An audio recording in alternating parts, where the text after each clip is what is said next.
Nouvelle vidéo sur comment s'expatrier en Suisse. Cette vidéo, elle est dédiée spécialement pour les développeurs informatiques, que ce soit front-end ou back-end, qui veulent aller travailler en Suisse. Pour les autres qui ne sont pas développeurs, je vais faire une prochaine vidéo où cette fois, je vais vraiment parler de comment j'ai fait pour trouver un logement en Suisse, combien je payais pour l'assurance en Suisse, combien ça me coûtait la bouffe en Suisse, tous les frais, vraiment tout mon ressenti, ce que je conseille sur la Suisse. Hors travail, parce que le travail, ça dépend de chacun. Donc là, cette vidéo, elle est vraiment pour ceux qui cherchent du travail en Suisse en tant que développeur web ou mobile. Je vais vous dire les entretiens que j'ai passés, comment s'est passé l'entretien, les salaires et toutes ces choses-là. Parce que sinon, la vidéo, là, vraiment, elle va durer 2 heures si je faisais tout. Je vous montre. Vous voyez, là, c'est toutes les notes que j'ai notées comme ça. Et regardez comment c'est long. Donc vous voyez, franchement, je me fous pas de votre gueule quand je fais des vidéos, je les fais pas à l'arrache, hein, elles sont vraiment préparées. Donc là, je vous fais la vidéo depuis la réception du bâtiment où je vis. Attendez, je vous montre. Donc vous voyez, de temps en temps, il y a des gens qui passent comme ça, mais voilà, une, deux, trois. Parce qu'en fait, je me suis mis à la piscine, mais il y a les gamins qui braillent et dehors, c'est encore du monde et chez moi, c'est le bordel. Donc c'est pour ça que je me suis mis ici. Donc, petit conseil aussi, écoutez la vidéo en vitesse 1.5 parce que je ne m'en rends pas compte, mais je parle super doucement. Donc, 1.5, ça passe bien. Bon, allez, on commence. On est en 2019. Je travaille en France, à Lyon, comme développeur. Principalement développeur front-end Angular. Là, je gagne 1700 € depuis 2 ans. Et j'ai mon beau-frère qui travaille en Suisse qui me dit « Vas-y, tente la Suisse, machin, les salaires ils sont plus élevés ». Je savais que les salaires étaient plus élevés, mais je ne pensais pas spécialement à la Suisse. Donc, vas-y, je suis chaud, comment je fais pour aller en Suisse? Ouais, mets ton CV sur JobUp. Et JobUp, c'est un site d'offres d'emploi en Suisse. Donc, je mets mon CV jobup.ch. Et là, ce qui est bien en Suisse, c'est que tu as des entreprises qui te contactent directement. Enfin, ce n'est pas des entreprises, c'est des chasseurs de tête qui te contactent pour te placer chez des clients finaux. Mais il y avait aussi une boîte dans laquelle moi j'avais postulé directement. Il y en avait une autre aussi, j'étais pas passé par un chasseur de tête. Donc là, je vais vous dire, de toute façon, je vais tout vous dire. Donc là, la première offre, donc je mets mon CV sur JobUp, je le fais bien propre et tout, je postule à une offre. Et eux, ils me contactent pour un entretien. Donc j'y vais et en fait, c'était un open space le truc. Et je leur demande, mais vous faites quoi? Tu vois, c'était vraiment chelou parce que tu avais vraiment beaucoup de monde dans le truc. Et en fait, ils me disent, ouais, on fait un petit peu de tout. Et c'était un petit peu comme une USN. Mais eux, ils faisaient du développement, ils faisaient du WordPress, ils faisaient du digital marketing, du SEO, ils faisaient tout et n'importe quoi en rapport avec Internet. Donc, je fais l'entretien avec le RH, mais pas de questions techniques, rien, tu vois. C'était vraiment, ça puait l'entourloupe, le truc.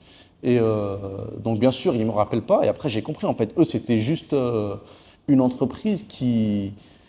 Typiquement, ils faisaient passer des entretiens à plein de monde juste pour s'alimenter, pour se faire une base de données. Et si un jour ils ont un poste qui correspond à ça, ben, au moins ils ont déjà un candidat.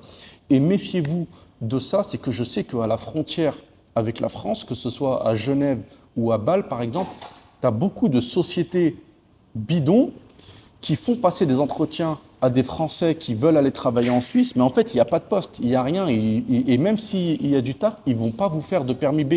Tu vois, ils vont vous sortir une salade. Oui, c'est payé à la commission. Au début, on va vous prendre en période d'essai, machin. Et toi, tu y vas, tu n'es jamais payé, tu travailles gratuit. Bref, ça pue l'arnaque. Donc, méfiez-vous de ces entreprises-là. Là, si je baisse les yeux, c'est que je lis les notes sur mon téléphone. Donc là, voilà, ça, c'était ma première expérience d'entretien en Suisse, franchement éclatée. Et après, j'ai eu des vrais entretiens un peu plus sérieux cette fois. Après, en Suisse, tu as des chasseurs de tête qui vont te contacter. Donc, quand tu mets ton CV sur JobUp, tu as des entreprises de placement qui récupèrent ton CV, ils regardent ton profil.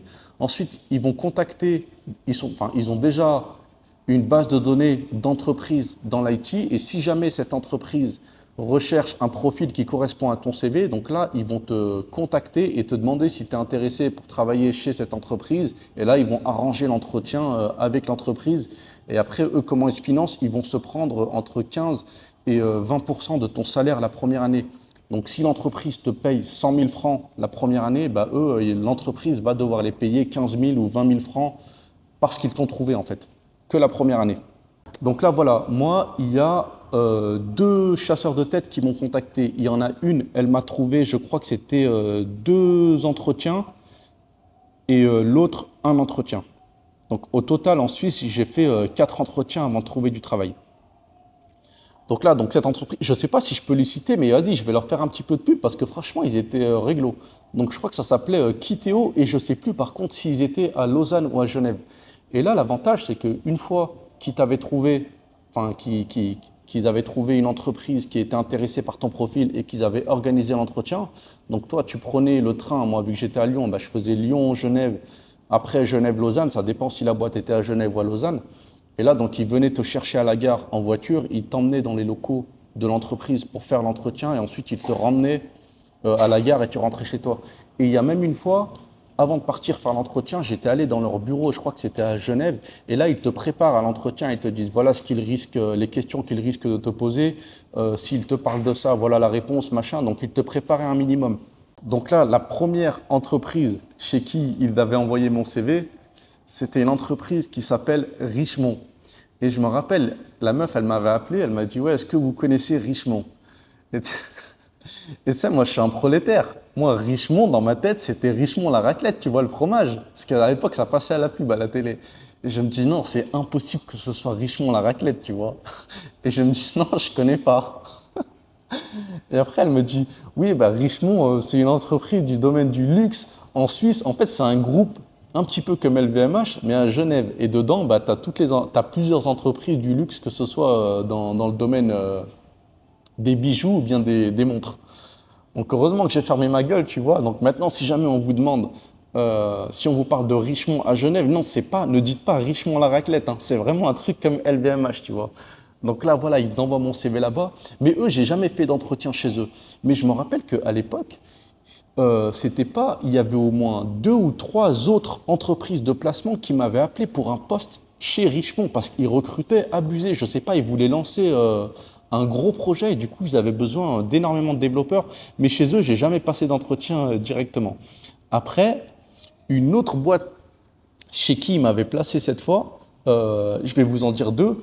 C'était Lausanne, enfin chez qui ils m'avaient placé, chez qui ils avaient envoyé mon CV. C'était à la BCV à Lausanne. Donc la BCV, c'est la Banque cantonale vaudoise.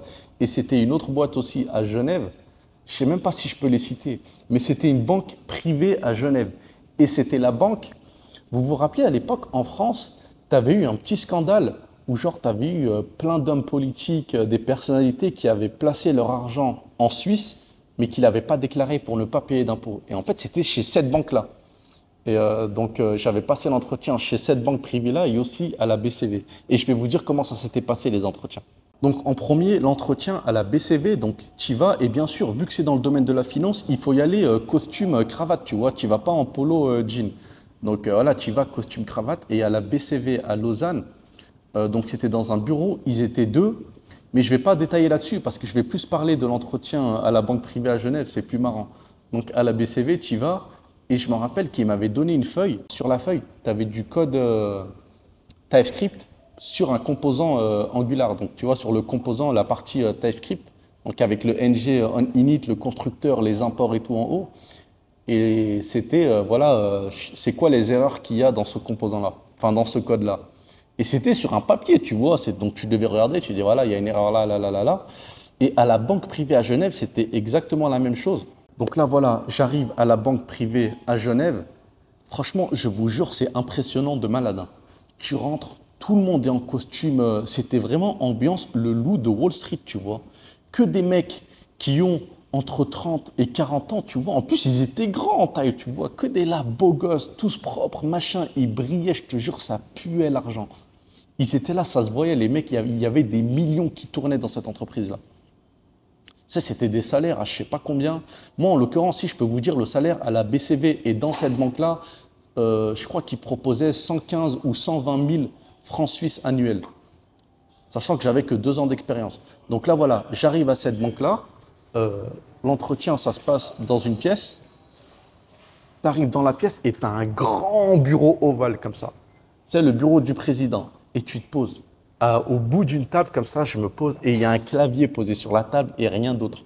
Il y a un clavier posé et là, tu as 3 mecs qui arrivent. Mais vraiment, les mecs des traders, ça faisait vraiment penser aux loups de Wall Street, tu vois. Ils étaient là, grands costumes, machin. Ils devaient avoir entre 35 ans, un truc comme ça. Ces coupes au gel plaquées, ces grosses montres et tout. Et en fait, ils sont développeurs aussi. Donc, ils arrivent. Ils se posent les trois et l'entretien, il commence en anglais directement. Au début, il ne te pose pas des questions techniques. Ouais, en anglais, présente-toi. Tu sais, il est là, il te parle, tu fais ton entretien en anglais. Au début, la première partie, c'est pas une partie technique, c'est juste pour checker ton niveau d'anglais. Moi, mon anglais, mon accent, il est éclaté. Mais ça, je réussis tout le temps les entretiens anglais, malgré que mon accent soit éclaté, parce que je comprends tout ce qu'ils me disent et quand je réponds, ils comprennent tout ce que je dis. Donc, ils s'en foutent un petit peu de l'accent.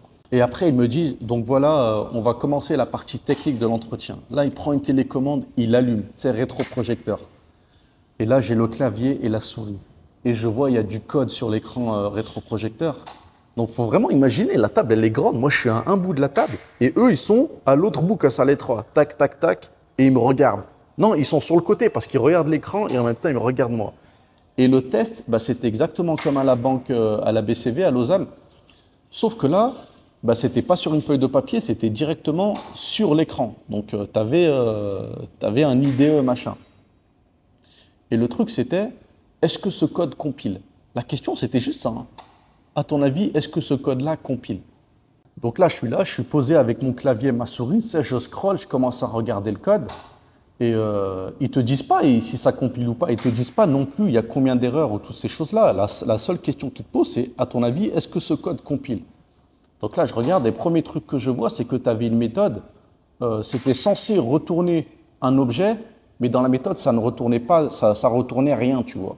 Donc je vois, ça c'était facile, je dis ouais, là, ça manque, il y a un truc qui n'est pas retourné, alors que normalement, il y a un truc qui doit être retourné. Donc ils me disent ouais, c'est ça. Donc corrige. Là, je me dis, je corrige le truc, je rajoute return, parce qu'en fait, tu avais un appel API qui était fait, et sauf que le truc, il n'était pas retourné. Donc je return la réponse de l'appel API. Après, la deuxième erreur que j'avais identifiée, c'est que sur une autre méthode, cette fois, tu n'avais pas de try-catch. Et ça, c'est obligatoire, les try-catch, tu vois. Parce qu'encore une fois, c'était un appel API qui était fait, et sauf que si jamais tu avais une erreur, bah, le truc, il n'était pas catch.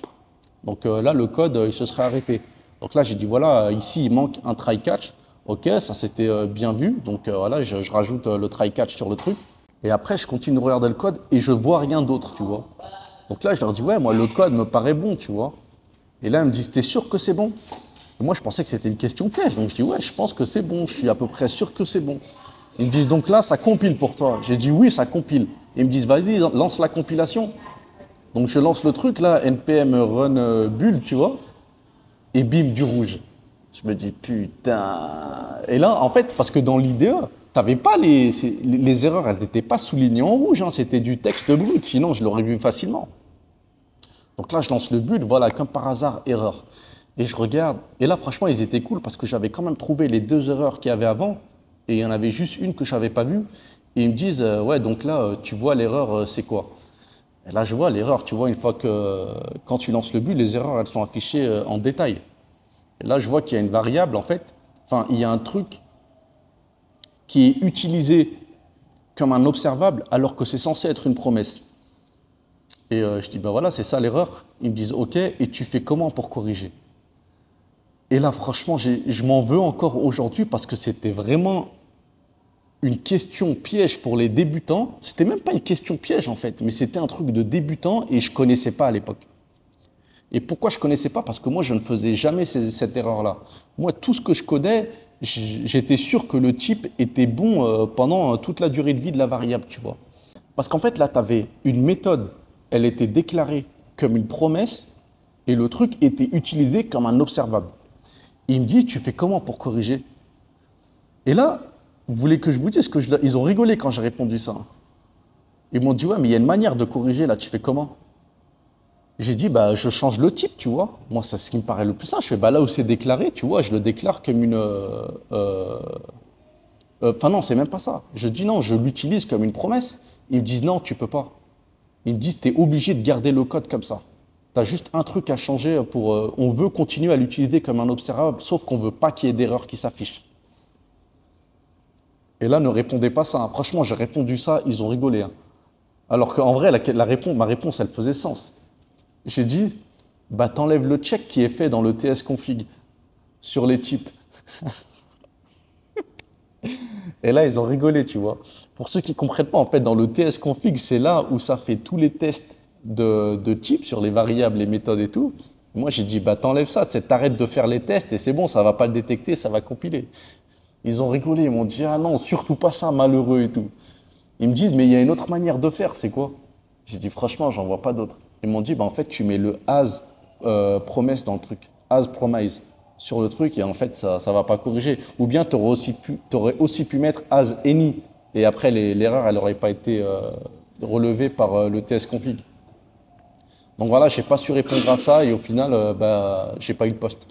Après, un autre entretien que j'avais passé, mais cette fois, c'était pas un chasseur de tête qui m'avait contacté, c'était l'entreprise directement qui avait pris mon CV sur JobUp et qui m'avait envoyé un mail et qui voulait faire un entretien avec moi. Et vous allez halluciner, c'est quelle entreprise. Ça, tous les développeurs du monde connaissent cette entreprise et je savais même pas qu'ils étaient à Genève. Alors l'entreprise, c'est SonarCube. Donc c'est eux, tu sais, c'est ceux qui font tous les tests unitaires, machin, dans les applications, tu vois, voir si ça retourne bien le bon truc, si c'est bien formaté, si les trucs, tu vois, ça teste vraiment tout. Donc c'est eux qui me contactent pour un entretien. Donc là, ils m'envoient un message, on organise un entretien Google Meet. Donc là, je me connecte, visio. Et t'as deux mecs cette fois dans l'entretien. Je me rappelle, t'avais un Indien et l'autre c'était un... Bref, il parlait anglais. Entretien en anglais, personne ne parlait français. Donc je fais l'entretien en anglais. Donc déjà c'est chaud, entretien en anglais sur des trucs techniques comme ça, hein. Mais bon, j'arrive à le faire l'entretien et c'était pareil. C'était un petit peu, c'était le même écran que Coding Game, tu vois. À gauche, tu avais l'énoncé et à droite, tu avais la console où tu écrivais ton code. Et tu avais plusieurs exercices que tu devais faire en live, hein. Moi, mon écran, il était partagé et eux, ils étaient là, ils avaient leur webcam, j'avais ma webcam aussi, et ils voyaient ce que je tapais sur mon écran. C'est pas, tiens, les exercices, tu les fais chez toi, tu nous les renvoies le lendemain. C'est, on veut que tu les fasses en live devant nous et que tu nous expliques ton raisonnement. Premier exercice, est-ce que ce mot est un palindrome?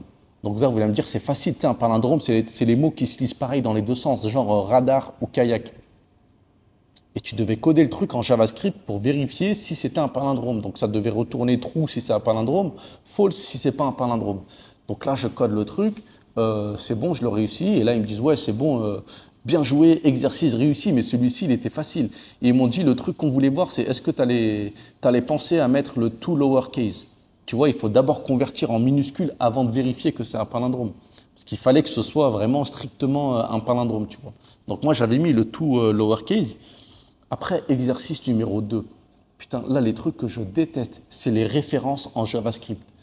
Donc là, tu avais un exercice où c'était, tu avais une variable A qui était var A égale, c'était un JSON name égale lala. Et après, c'était pas vraiment un exercice, c'était une question. Après, tu avais une variable B qui n'était pas déclarée. Et là, donc, il disait, si on fait B égale A, donc ça veut dire que B, sa référence maintenant pointe vers A. Et après, si tu fais b.name égale Toto, et qu'après tu fais console.log a.name, à quoi est égal le name dans A? Est-ce qu'il est égal à Lala ou est-ce qu'il est égal à Toto? C'était que des trucs comme ça. Et là, je crois que pour le coup, ça changeait la référence dans A aussi, parce qu'avant, tu avais fait B égale à A. Donc vraiment, les références de merde, c'était sur ça. Je crois que je m'étais trompé sur cet exercice-là. Et le troisième truc, c'était les égalités. Donc, tu avais x égale 0, donc en string, et après, tu avais y égale false. Et la question, c'était, tu fais x égale y, ça retourne quoi? Ça retourne true ou ça retourne false? Et là, pareil, tu vois les trucs de booléen de merde de JavaScript qui n'ont aucun sens. Et en fait, non, égal, ça va retourner true. Et égal, donc le triple égal, vu que ça vérifie le type aussi, ça va retourner false. Et tu n'avais que des questions comme ça, tu en avais 4 ou 5, je crois, même plus, hein. Et c'était que sur des détails comme ça, des spécificités de JavaScript qu'il faut connaître par cœur. Donc voilà, les trucs comme ça, je les ai foirés, mais au moins maintenant, je sais. Après, autre entretien que j'avais passé,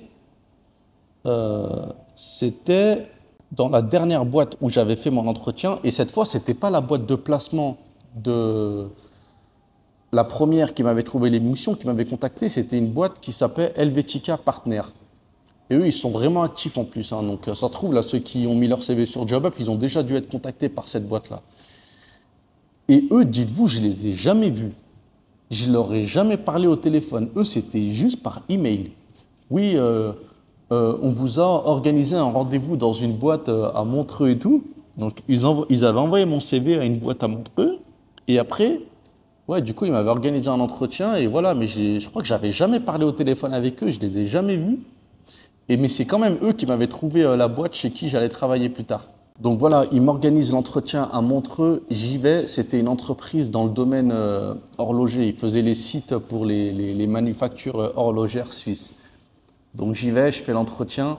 Et en fait, c'était une entreprise familiale, tu vois, il n'y avait pas énormément de monde dans la boîte. Premier entretien, c'était entretien avec la patronne de la boîte et son fils. Et là, c'était entretien, tu vois, c'était pas un entretien technique cette fois, c'était explique-nous ton parcours, machin. Et la question, je me rappelle, elle m'avait posée, c'était est-ce que vous vous y connaissez en horlogerie suisse, tu vois? Moi, pareil, je suis un prolétaire, tu vois, je connais rien en montre suisse. Je dis, ouais, je connais Rolex, tu vois. Elle me dit, ouais, vous connaissez quelle marque? Je dis, je connais Rolex, je connaissais que ça, tu vois. J'ai pas de montre de luxe, moi, j'ai pas les moyens. Donc voilà, ça pour ceux qui veulent aller travailler en Suisse, franchement, ça vaut le coup de s'y connaître un petit peu dans les montres suisses, vu que c'est ça. De toute façon, c'est soit en Suisse, c'est soit le domaine horloger, soit la finance, ou soit les cosmétiques aussi, je crois qu'ils font beaucoup. Donc c'est toujours bien de connaître toutes les entreprises de ce domaine-là. Donc voilà, elle m'avait juste posé ça comme question, un truc, elle a rigolé un petit peu sur le truc, mais après j'ai fait l'entretien technique, bien sûr. Parce qu'en plus, moi je vous ai pas dit, mais tous les entretiens où j'allais, j'imprimais. Tu sais, j'avais des projets perso que j'avais fait, typiquement c'était des applications mobiles, ou bien des SaaS, des trucs comme ça, et j'imprimais le code. Tu vois, des genres du app component, tu vois, les principaux composants de mes applications. J'imprimais le code.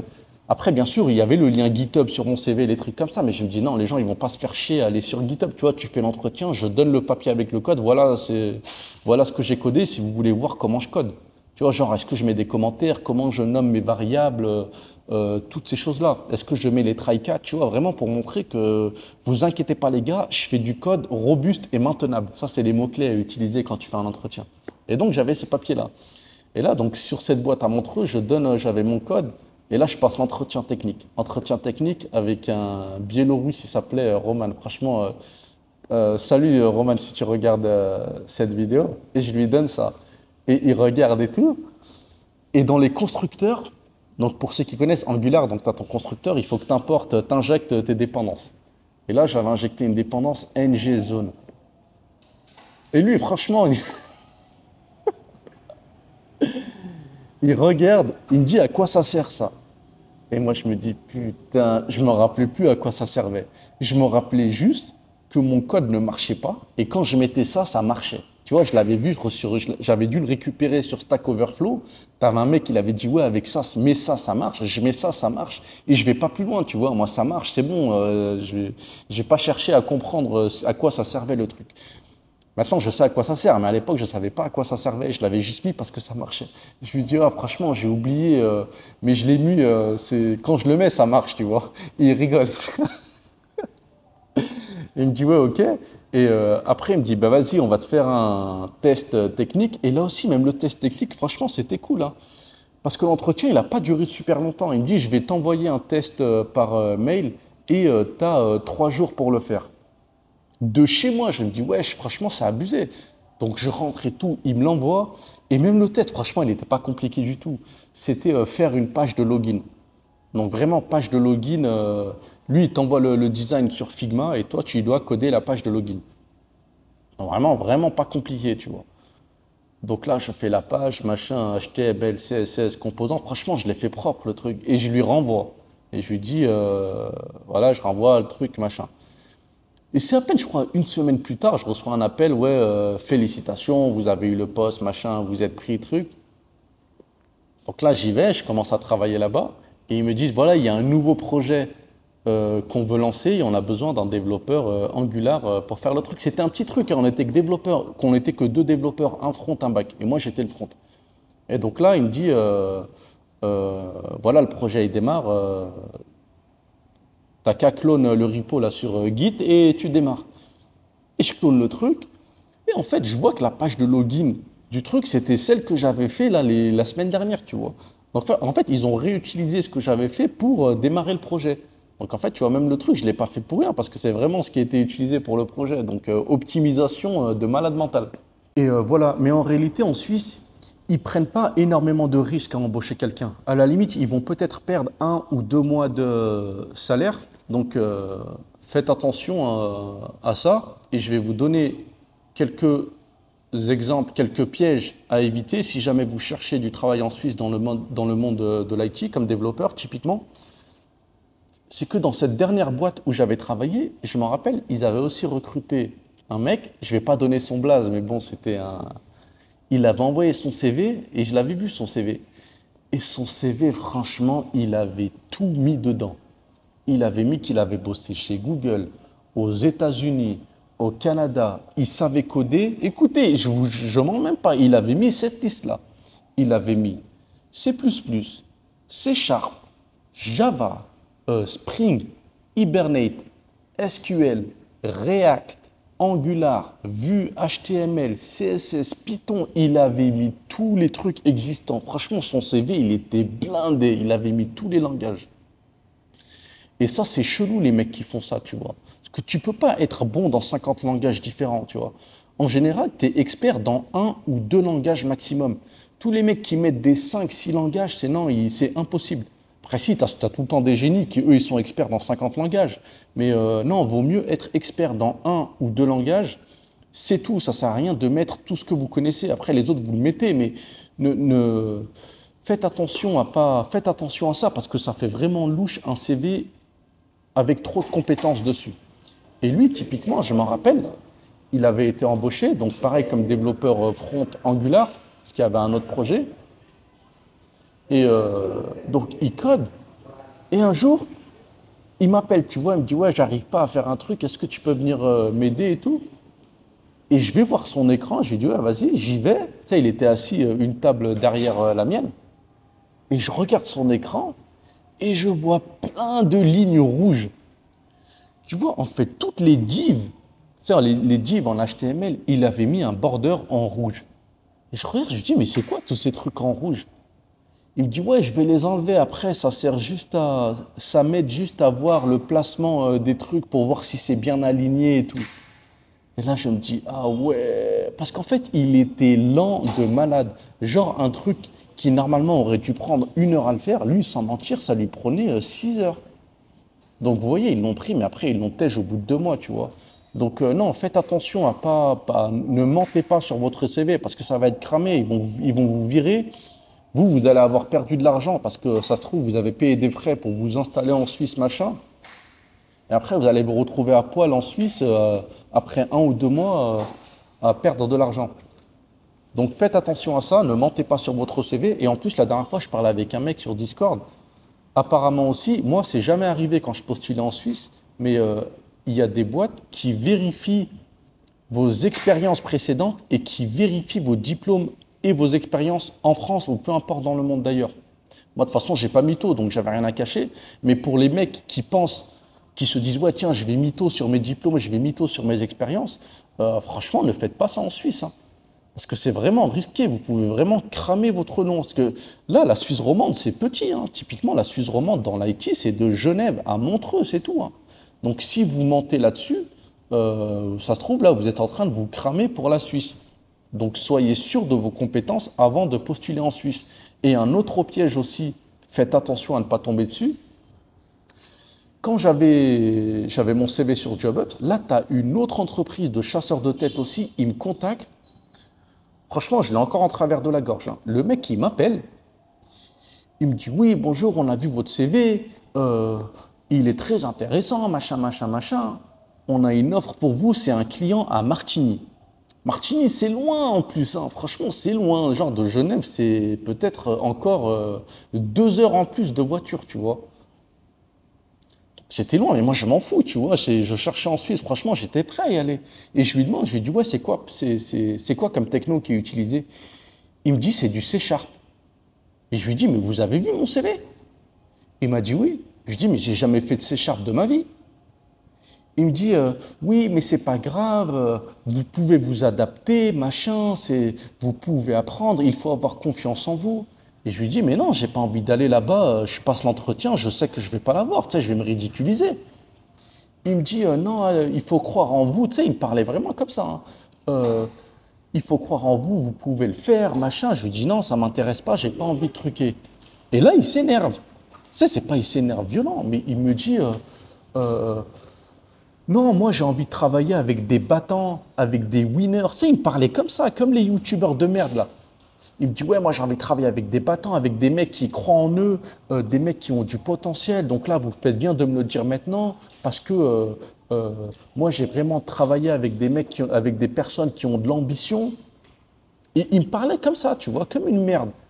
Et moi, je pouvais rien faire, tu vois. Tu veux, je dise quoi? Là, ça se trouve, le mec, il est en relation avec d'autres entreprises. Moi, je suis là, je passe pour une mouille, tu vois. Le mec, il va dire, ouais, non, lui, prenez-le pas, c'est un loser. Parce que j'ai pas, parce qu'il a voulu m'envoyer au casse-pipe à Martinique et je refusais d'y aller. Donc, faites attention, tu as des chasseurs de tête comme ça. Et en fait, j'ai compris la parade par rapport à ça. C'est que tu en as sans vergogne, ils vont vous dire, ouais, va passer un entretien, va passer un entretien là-bas, je t'ai trouvé, je t'ai arrangé un entretien chez telle boîte à l'autre bout de la Suisse, alors que tu n'as pas les compétences, mais eux, ils n'ont rien à perdre. Eux, ils vont aller là-bas, toi, tu vas aller là-bas, tu vas te ridiculiser. Quoique eux aussi, en fait, ils ont à perdre, parce que eux aussi, l'entreprise, elle va te dire, attends, c'est quoi, tu nous envoies des cas sociaux. Donc eux, ils vont perdre, toi, tu vas perdre aussi. Donc personne n'est gagnant dans l'histoire. Donc les trucs comme ça, demandez-leur de vous payer le transport, la nuit d'hôtel et la bouffe. Tu dis, ouais, j'y vais, vas-y, khalas-moi tout, j'y vais. Et là, vous allez voir les entreprises si elles croient vraiment en vous ou pas, ou si elles veulent juste vous envoyer au casse-pipe. Donc cette entreprise-là, à mon avis, elle ne doit même pas exister, parce qu'avec des méthodes de placement de candidats comme ça, je te jure, c'est impossible qu'ils tiennent la route. Là, je pense qu'ils ont fait faillite déjà. Dommage que je me rappelle plus du nom, sinon, je te jure, là, je leur aurais fait une sale pub normale. Tu vois, arrêtez, n'allez pas chez eux, c'est des putains d'escrocs. Donc voilà mes entreprises, mes entretiens que j'ai passés en Suisse avant de trouver du travail. Là, les prochaines vidéos que je vais vous faire, toujours par rapport à la Suisse, c'est comment j'ai trouvé un logement en Suisse, combien je payais de loyer en Suisse, combien je payais d'assurance maladie, combien je payais pour ma bouffe. Je voulais pas tout vous faire sur une seule vidéo, sinon, ben déjà même là, la vidéo, putain, elle dure 38 minutes. Franchement, ça me saoule les vidéos, là, elles durent trop longtemps.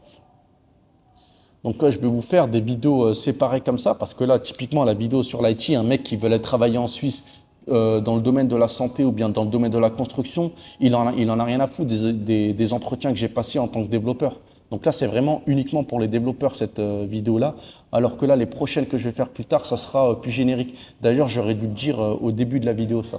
Donc merci d'avoir regardé cette vidéo et je vous dis à bientôt pour la prochaine vidéo.